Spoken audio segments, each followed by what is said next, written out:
Friends இந்த ஆட்டு போட்டி குழம்பு பாருங்களா எவ்வளோ ஒரு சூப்பராக இருக்குது. டேஸ்ட்டும் அந்தளவுக்கு சூப்பராக இருக்கும். நம்ம மசாலா நாமளே அரைச்சி பண்ணதுனால இதோட டேஸ்ட் அந்தளவுக்கு சூப்பராக இருக்கும். நீங்கள் ஆட்டு போட்டி வாங்கினா இந்த மாதிரி குழம்பு பண்ணி பாருங்கள். வீட்டில் இருக்கவங்க எல்லாமே விரும்பி சாப்பிடுவாங்க. இது கூட இட்லி, தோசை, பூரி, பரோட்டா இதுக்குள்ளே வச்சு சாப்பிடும்போது இதோட டேஸ்ட் அந்தளவுக்கு சூப்பராக இருக்கும். இன்றைக்கி சூப்பரான நம்ம ஆட்டு போட்டி குழம்பு தான் பண்ண போகிறோம். எப்படி செய்யலான்னு பார்க்கலாமா? Hi friends, welcome to Kerala சமையல். இன்னைக்கு கேரளா சமையலில் நம்ம ஆட்டு போட்டி வச்சு குழம்பு தான் பண்ண போகிறோம். வாங்க எப்படி செய்யலான்னு பார்க்கலாம். நான் 1/2 கிலோ ஆட்டு போட்டி தான் எடுத்திருக்கேன். அவங்களே நல்லா க்ளீன் பண்ணி ஒரு டைம் நல்லா கழுவிட்டு கொடுத்தாங்க. 1/2 டேபிள் ஸ்பூன் மஞ்சள் சேர்த்துக்கோங்க. 1 டேபிள் ஸ்பூன் உப்பு சேர்த்துக்கோங்க. சேர்த்து கொடுத்துட்டு கை வச்சு ஒரு டைம் நல்லா இது மாதிரி பிசைஞ்சு கொடுத்துக்கோங்க. நம்ம சேர்த்தா மஞ்சள் உப்பெல்லாம் சேர்த்து ஒரு டைம் பிசைஞ்சு கொடுத்துட்டு ஒரு 2 டைம் நல்லா தண்ணி மாற்றி கழுவிட்டு தண்ணி வடிகட்டி எடுத்துக்கோங்க. இப்போ பாருங்கள், மஞ்சள் உப்பும் போட்டு நல்லா 2 வாட்டி நல்லா கையில் பிசைஞ்சு நல்லா கழுவிட்டு தண்ணியை வடிகட்டி எடுத்துன்னு வந்திருக்கேன். இப்போ ஒரு குக்கர் வச்சுக்கோங்க. நம்ம கழுவி எடுத்துன்னு வச்சுருக்கோம்ல ஆட்டு போட்டியை குக்கரில் சேர்த்துக்கோங்க. ஆட்டு போட்டி உள்ள சேர்த்து கொடுத்துட்டு 1/2 டேபிள் ஸ்பூன் மஞ்சள் சேர்த்துக்கோங்க.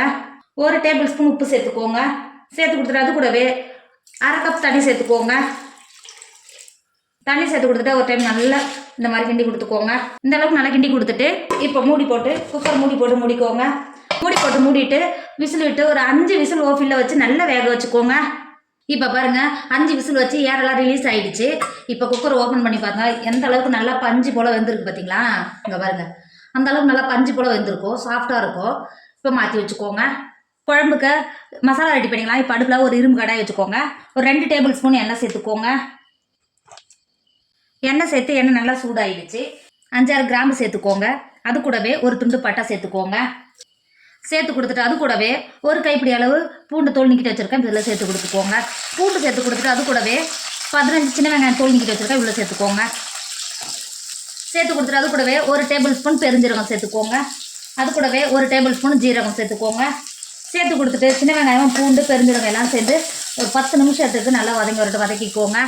பாருங்கள், சின்ன வெங்காயம், பூண்டு ஒரு 10 நிமிஷம் நல்லா வதங்கி வந்திருக்கு. இப்போ இந்த ஸ்டேஜில் 1/4 கப்பு தேங்காய் துருவி எடுத்து வச்சுருக்கேன். இவ்வளோ சேர்த்துக்கோங்க. டேபிள் ஸ்பூனில் 5 டேபிள் ஸ்பூன் வரும். இவ்வளோ சேர்த்து கொடுத்துக்கோங்க. சேர்த்து கொடுத்துட்டு தேங்காவை சேர்த்து ஒரு 10 நிமிஷத்துக்கு நல்லா தேங்காவை வதக்கிக்கோங்க. கலர் மாறக்கூடாது. ஒரு 10 நிமிஷம் மட்டும் வதங்கினா போதும், வதக்கிக்கோங்க. இந்த மாதிரி மசாலா அரைச்சி பண்ணும்போது அது குழம்பு டேஸ்ட்டு அந்தளவுக்கு சூப்பராக இருக்கும். வதக்கிக்கோங்க. ஒரு 10 நிமிஷம் ஆகிடுச்சு. தேங்காய் கலர் எதுவும் மாறலாம், நல்லா வதங்கி வந்திருக்கு. இப்போ இது வேறு ஒரு பிளேட்டுக்கு மாற்றிட்டு நல்லா ஆற வச்சு டேபிள் ஸ்பூன் தண்ணி சேர்த்து நல்லா பேஸ்ட்டாக அரைச்சி மாற்றி வச்சுக்கோங்க. இப்போ குழம்பு போடுறதுக்கு அடுப்பில் ஒரு பாத்திரம் வச்சுக்கோங்க.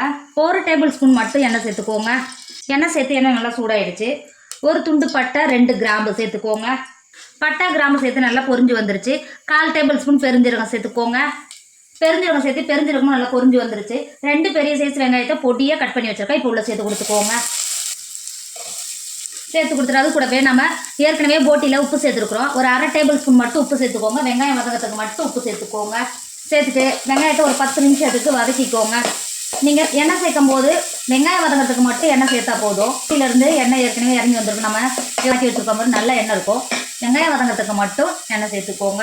எண்ணெய் சேர்த்துட்டு ஒரு 10 நிமிஷத்துக்கு வெங்காயத்தை வதக்கிக்கோங்க. இப்போ பாருங்கள், வெங்காயம் நல்லா கண்ணாடி பார்த்து வதங்கி வந்துருக்கு பார்த்தீங்களா? இந்த அளவுக்கு வதங்கினாவே போதும். 2 கொத்து கருவேப்பிலை சேர்த்துக்கோங்க.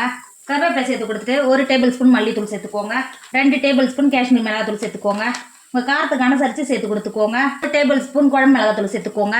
மசாலா சேர்த்து கொடுத்துட்டு ஒரு 2 செகண்ட் தண்ணி எதுவும் சேர்க்காம வதக்கிக்கோங்க. இதுலேயே நமக்கு மசாலாவோட பச்சை வடையெல்லாம் போயிடும். ஒரு 5 நிமிஷம் வதக்கிக்கோங்க. இப்போ பாருங்கள், ஒரு 5 நிமிஷம் ஆகிடுச்சு. மசாலாவோட பச்சை வடையெல்லாம் போயிடுச்சு. 2 பழுத்த தக்காளியை பொடியாக கட் பண்ணி வச்சுருக்கேன். இப்போ உள்ள சேர்த்துக்கோங்க. தக்காளி சேர்த்துட்டு தண்ணி எதுவும் சேர்க்காமலே வதக்கிக்கோங்க. தக்காளி இருக்கிற தண்ணியிலேயே நல்லா மசாலா நல்லா கிரேவி பார்த்து நல்லா வதங்கி வந்துடும். இப்போ வதக்கிக்கோங்க. இப்போ பாருங்கள், நம்ம தண்ணி எதுவும் சேர்க்கலாம். ஆனால் தக்காளிலேருந்து எந்த அளவுக்கு நல்லா தள்ளி இறங்கி வந்து நல்லா மசாலாவோட பச்சை வளர்த்து நல்லா கிரேவி பார்த்து வதங்கி வந்துருக்கு பார்த்தீங்களா? நம்ம ஏற்கனவே எவ்வளோ மாற்றி வச்சுருக்கோம்ல ஆட்டு போட்டியே போல் சேர்த்துக்கோங்க. சேர்த்துட்டு ஒரு டைம் நல்லா கிண்டி கொடுத்துக்கோங்க. இப்போ நம்ம சேர்த்து மசாலாவோட நல்லா போட்டி நல்லா வெந்து வந்துருச்சு. இப்போ வேகிறதுக்கு 1/4 கப்பு தண்ணி சேர்த்துக்கோங்க. உங்களுக்கு குழம்புக்கு எந்த அளவுக்கு தண்ணி தேவையோ தண்ணி சேர்த்துக்கோங்க. தண்ணி சேர்த்துட்டு ஒரு டைம் நல்லா கிண்டி கொடுத்துக்கோங்க. கிண்டி கொடுத்துட்டு மூடி போட்டு மூடி நல்லா வேக விடுங்க. போட்டி ஏற்கனவே நல்லாவே வெந்துருச்சு. ஒரு 10 நிமிஷத்துக்கு வேக விடுங்க. குழம்பு நல்லா கொதிச்சு கெட்டியாகி வரும். வேக விடுங்க.